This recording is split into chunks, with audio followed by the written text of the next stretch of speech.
¿Cómo es posible que conociendo tantos trucos de productividad siga sin empezar lo que tengo que hacer? ¿O dejando a medias lo poco que empiezo? Si sé exactamente lo que quiero y lo que tengo que hacer, ¿por qué narices sigo bloqueado? Esa fue la pregunta que le hice a mi psicólogo el año pasado, harto de sentirme mal conmigo mismo. Me he pasado años lidiando con bloqueo al empezar un proyecto, amontonando para luego tareas rutinarias del hogar, dejando mensajes sin responder y perdiendo infinidad de horas en redes sociales, prometiéndome una y otra vez que mañana por fin lidiaré con todo lo que tengo pendiente. Sin embargo, el día siguiente es el mismo bucle de siempre. Decenas de ideas y proyectos en el tintero cogiendo polvo y una montaña de tareas rutinarias generando ansiedad infinita. Esa ha sido mi vida durante años. Y al igual que tú, yo también he visto decenas de vídeos y libros que prometen soluciones, pero que luego realmente no funcionan. Afortunadamente, tras meses de terapia y otros tanto investigando por mi cuenta, pues he conseguido descifrar muchos de los porqués. Y hoy te voy a mostrar tanto mis descubrimientos como las estrategias que me han servido para hacer frente de verdad a muchos de estos problemas. Lo que te voy a contar a continuación ha sido absolutamente una clave fundamental en todo este proceso. Veréis, al principio del año pasado estuve yendo al psicólogo por una depresión que me hizo directamente tocar fondo. No voy a entrar en muchos detalles, pero os podéis imaginar que lo que es la motivación pues brillaba bastante por su ausencia. Por otro lado, en esa época pues estaba investigando bastante sobre el TDAH, pues para ver cómo se relacionaba con el tema de la multipotencialidad y toda esta vaina, y me sorprendió lo muchísimo que me identificaba con muchos de los síntomas. Así que bueno, aprovechando que estaba en terapia, pues se lo comenté precisamente a mi psicólogo, y ahí fue cuando me explicó que etiquetar esos síntomas como TDAH pues no hace otra cosa que condenar el problema a ser un trastorno, sin aportar realmente ninguna solución. Así que en lugar de diagnosticar esto o lo otro, pues lo que hicimos fue abordar mis problemas desde lo que se conoce como análisis funcional. El análisis funcional es como descifrar tu programación interna de NPC. Es decir, en un videojuego, un personaje tiene ciertos condicionantes y respuestas, y de esa forma, pues, emulan el comportamiento. En plan, si te doy este objeto, pues me respondes con esta frase. O si entro en tu campo de visión y tú eres un enemigo, pues me disparas. Bueno, pues la conducta humana es parecido a esto, pero evidentemente muchísimo más compleja. Bueno, pues lo que hacen en terapia cognitivo-conductual es precisamente analizar tu contexto, los condicionantes de ese contexto, qué conductas tienes aprendidas y sobre todo qué función cumplen esas conductas. Esto es lo más importante, ¿vale? Todo eso en conjunto se conoce como análisis funcional. ¿Y por qué esto es importante? Pues porque nadie actúa simplemente porque sí. Si aparece una conducta es porque ésta cumple una función. Por eso lo que tienes que entender sobre este vídeo es que si procrastinas es porque te sirve de algo. No te distraes porque tienes TDAH, sino porque en contextos concretos, bajo ciertos condicionantes, la distracción cumple una función. Evidentemente, no siempre van a ser los mismos condicionantes, no siempre van a ser los mismos contextos y no siempre van a ser las mismas funciones. Por eso englobar a la ligera ciertos síntomas simplemente bajo una etiqueta, como en este caso TDAH, es completamente inútil. Cada problema requiere de estudiar sus condiciones, sus contextos, sus funciones y evidentemente elaborar una estrategia teniendo todo esto en cuenta. Pues bien, empecemos por el principio. Vamos a entender cómo funciona la motivación. Pongamos como ejemplo a Frodo en El Señor de los Anillos. ¿Cómo es posible que un pavo que no tiene media hostia esté motivado a cruzarse la Tierra media entera y pelear contra orcos, contra trolls, arañas gigantes y toda la vaina simplemente para tirar un anillo a un volcán ardiendo? Evidentemente, si lo planteas así, pues no tiene mucho sentido.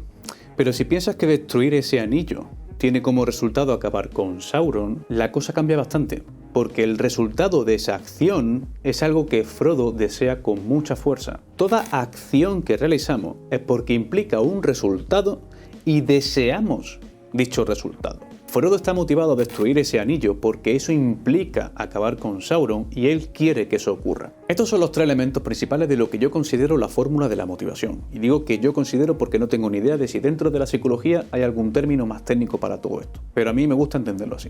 Deseo, acción y resultado. Solo y únicamente cuando estos tres elementos se alinean es cuando surge la motivación. Y si estos tres elementos no están alineados o directamente falta alguno de ellos, pues la motivación directamente se extingue o no aparece. No tiene sentido que Frodo se juegue la vida si pensamos que lo único que está haciendo es destruir el anillo. En este caso estaríamos presentando únicamente la acción, sin determinar realmente cuál es su resultado. Claro, es imposible desear dicho resultado si este directamente ni siquiera existe en tu cabeza. Ahora imaginemos el caso opuesto, en el que planteamos un resultado, pero no está clara la acción. Es decir, le decimos a Frodo que hay una forma de destruir a Sauron, pero no le determinamos cómo hacerlo. En este caso sería incluso posible que apareciese el deseo, pero como no hay una acción clara para canalizarlo, pues tampoco surge la motivación, sigue faltando uno de los elementos. Y ahora imaginemos que determinamos claramente la acción, es decir, destruir el anillo, y determinamos también el resultado, que es destruir a Sauron. Pero resulta que Frodo, en lugar de ser un hobbit, es un orco. No habría deseo en conseguir este resultado a través de esta acción, y por tanto tampoco surgiría la motivación. Lo que hay que entender de esta ecuación es que es imposible estar motivado hacia nada si estos tres elementos no están presentes y alineados entre sí. Pero ojo, porque eso no es suficiente. Hace falta que percibamos el resultado como posible y que nos veamos capaces de realizar la acción. Muy importante esto que estoy diciendo. Percibir que sea posible y creer que somos capaces. Que estemos o no motivados depende de la percepción que tengamos de estos elementos. De hecho, seguramente conozcas a alguna persona que claramente no tiene las capacidades para hacer algo, pero está motivadísimo a intentarlo. Que sí, que es cierto que seguramente dentro de un tiempo se estampe y tenga una hostia de realidad. Pero hasta que esa hostia de realidad le llegue, si él piensa que hay un resultado que es posible conseguir, quiere ese resultado y piensa que es capaz de hacerlo a través de una acción, va a estar motivado a intentarlo como si no hubiese un mañana. Y al mismo tiempo seguramente conozcas también el caso contrario. Gente que tiene un talento impresionante para un montón de cosas, pero que ellos, por alguna razón, pues piensan que no son capaces y directamente no lo intentan. Y es un caso de desperdicio de talento impresionante. Por muy claro que tú lo veas desde fuera, si esa persona tiene una percepción errónea de que algo sea imposible o que él no sea capaz de hacer algo, no va a estar motivado a intentarlo. Que estés motivado o no para hacer algo depende de la percepción que tú tengas, no de la realidad. Los resultados ya es otra cosa. Aquí estamos hablando de motivación. Para mí esta es casi la fórmula de la motivación. Y digo casi porque aún le falta un ingrediente. Imagínate que vas al médico, le dices que estás enfermo y automáticamente te da una pastilla, sin preguntarte qué te duele, sin mirarte la garganta, sin tomarte el pulso o cualquier otra cosa. Estamos de acuerdo en que esto supondría un problema, ¿verdad? Bueno, pues algo parecido ocurre en el sector de la productividad. La mayoría ofrece una solución sin hacer antes un diagnóstico. Lo primero que hace un buen doctor es preguntarte dónde te molesta. Te examina, te hace pruebas y gracias a eso detecta dónde está el problema y luego cuál puede ser su causa. Bueno, pues siguiendo esta analogía, lo primero que tenemos que hacer es ver dónde nos duele. Es posible que nos duela en el deseo, en la acción o en el resultado. Este es el primer paso para detectar dónde hay un problema. Sin embargo, hay ocasiones en las que deseas fuertemente un resultado y sabes exactamente lo que tienes que hacer. Y aún así, sigues en un estado de bloqueo. Cuando esto ocurre es porque hay un cuarto problema que se sitúa entre el deseo y la acción. Una especie de barrera que conocemos como resistencia. La resistencia puede tener un montón de caras distintas. Puede que la acción sea clara y posible, pero que nos parezca difícil o peligrosa. Ahí la resistencia suele tomar forma de ansiedad. Si la acción es compleja, la resistencia toma forma de confusión, de no saber por dónde empezar. Si la acción es monótona y poco divertida, la resistencia toma forma de aburrimiento. Y así, pues con un sinfín de ejemplos. En definitiva, la resistencia suele ser un tipo de emoción con la que no sabemos muy bien cómo lidiar. El problema surge cuando esa emoción es tan fuerte que cambia el deseo. Pasamos de querer el resultado original a buscar el resultado de una acción alternativa. El de evadir la resistencia. Y como ya habrás deducido, el nombre de la acción que permite evadir la resistencia es el de la procrastinación. Muchas veces cuando procrastinamos no es que no estemos motivados, sino que lo estamos en una dirección distinta, buscando un nuevo resultado que es el de evadir la resistencia. Y claro, ¿qué solución tiene esto? Bueno, pues hay que entender que generalmente vemos la procrastinación como una especie de enfermedad, como algo que hay que erradicar. Y por eso vamos al médico de la productividad. Pero la procrastinación nunca ha sido la enfermedad. La procrastinación es más bien como la fiebre. Es una solución ineficiente para lidiar con una infección. ¿Y cuál es la infección? Efectivamente, la resistencia. Bueno, pues del mismo modo que si no eliminan la infección, la fiebre tampoco lo hace, si no eliminan la resistencia, la procrastinación tampoco desaparece. Por eso mismo, la solución es precisamente identificar qué tipo de resistencia está sufriendo y, en función del caso, aprender una estrategia alternativa para lidiar con esa resistencia que sea más eficiente que procrastinar. ¿Recuerdas la pregunta que le hice a mi psicólogo?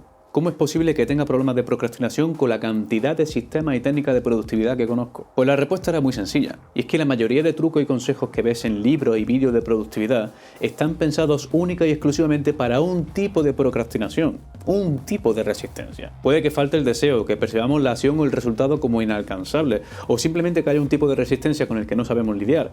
Dependiendo de dónde esté el problema dentro de todo el esquema, la solución es distinta. Y aunque hay infinitos casos, pues yo os voy a compartir algunas de las soluciones que he visto para los más comunes que nos solemos encontrar, sobre todo los perfiles que yo creo que rondan en este canal. Hay una diferencia muy grande entre tener que hacer algo y querer hacer algo. Por ejemplo, imaginemos un estudiante que tiene que hacer deberes, pero que realmente quiere echarse una partida. Cuando esto ocurre, lo que hay que entender es que no quieres la acción en sí. Lo que quieres es el beneficio o el resultado que obtienes a completar esa acción. En el ejemplo del estudiante, si los deberes le parecen aburridos y echarse una partida le parece divertido, lo que ocurre es que quiere divertirse. Pero el problema realmente va mucho más allá. Y es que la acción de hacer los deberes realmente no tiene un propósito claro. Es como si le estuviésemos diciendo a Frodo simplemente vete a pegarte con los orcos sin decirle realmente para qué. Esta es la sensación continua que tenemos muchas veces con la escuela. Nos mandan deberes, pero no tenemos ni idea para qué sirve lo que estamos haciendo. Y claro, si no sabes el propósito de algo es imposible desearlo. Un niño que juega videojuegos en lugar de hacer los deberes es completamente entendible, porque jugando a videojuegos no solamente tiene una acción completamente definida, sino que el resultado está clarísimo y lo desea con fuerza. La alternativa a esto es una tarea sin propósito y aburrida. ¿Cómo va a estar el chaval motivado a hacer los deberes? En cambio, la alternativa de jugar a videojuegos está completamente alineada. Sabes que te vas a divertir, te quieres divertir y sabes exactamente lo que tienes que hacer para conseguirlo. Lo curioso es que la solución a este problema se explica también con videojuegos. Imagina que te digo que durante la próxima semana tienes que hacer clic en el ratón 100 veces por minuto durante 8 horas al día. No vas a parar para comer y solo puedes ir al baño literalmente si te estás meando encima. ¿Te apetece hacer esa tarea? No mucho, ¿verdad?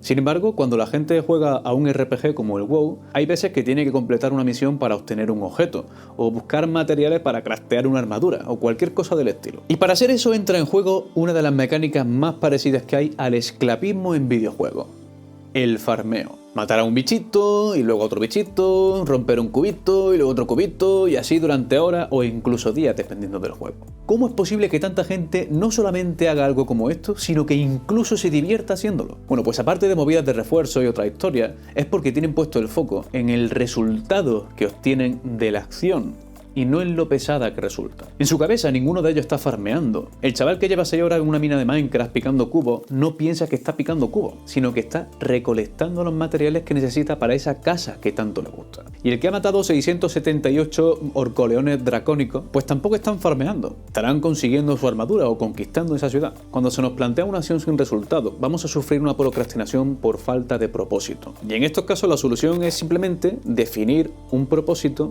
que deseemos. Si tú a un niño le dices simplemente que tiene que hacer ejercicios de física, no va a tener ni una puta gota de motivación para hacer eso, porque no hay ningún propósito para esos ejercicios. Pero si tú a un niño que, por ejemplo, le gusta el fútbol, le dices que hay un ángulo concreto al que puede chutar el balón desde el centro del campo y colarla exactamente por la escuadra para ser el héroe del patio ese día, ese niño va a estar deseando por todos los medios posibles que le enseñes cómo calcular ese ángulo. Simplemente con ese pequeño cambio de enfoque estás colocando la acción, que es hacer los deberes de física, dentro de todo el sistema. Los ejercicios de física ya no son una acción aislada, sino que tienen un propósito. Así es como motivas a alguien a hacer algo. Recoger la casa no es recoger la casa, es subir de nivel tu guarida. Ir al gimnasio no es ir al gimnasio, es mejorar la fuerza de tu personaje principal. Esto que te estoy contando es mi enfoque preferido para lidiar con esta procrastinación por falta de propósito, por esa falta de motivación. Es decir, quitar el foco del farmeo y pensar en la armadura. Así que encuentra el propósito de esa acción o modifícalo ligeramente para que te interese. Ahora, si el deseo, la acción y el resultado están alineados entre sí, están claros y aún así sientes que tienes como un bloqueo para hacer esa acción, es porque el problema se encuentra en la resistencia. Una de las situaciones más comunes es postergar una tarea porque no sabes realmente cómo empezarla. Esto suele ocurrir cuando en la ecuación lo que está medianamente difuso o no está bien definido es precisamente la acción. Y si está bien definida, lo que ocurre es que es excesivamente compleja. Es decir, en este caso la resistencia va a tener forma de confusión. Como si tuviésemos una especie de nudo delante y no supiésemos bien qué parte del hilo hay que tirar para desenredarlo todo. Por ejemplo, imagina que tienes que hacer un vídeo para YouTube, ¿vale? Esta es la tarea que tú tienes puesta en tu lista del día a día. Bueno, pues el problema está en que aunque esté bien definida, la tarea de hacer un vídeo para YouTube realmente no es una tarea, sino que es un nudo de un montón de tareas pequeñitas. Claro, al no saber cuál de esas tareas va primero porque están todas enredadas en esa especie de nudo, pues el primer paso realmente es desenredarlo. Y para eso lo mejor que puedes hacer es preguntarte una y otra vez ¿qué va inmediatamente antes? En este caso lo que tú tendrías que hacer sería imaginarte el resultado final de esa tarea. Es decir, está tu vídeo subido a YouTube reproduciéndose. ¿Qué ha tenido que ocurrir inmediatamente antes de que eso pase? Has tenido que publicar el vídeo. ¿Y qué ha tenido que ocurrir inmediatamente antes de eso? Has tenido que exportar el vídeo.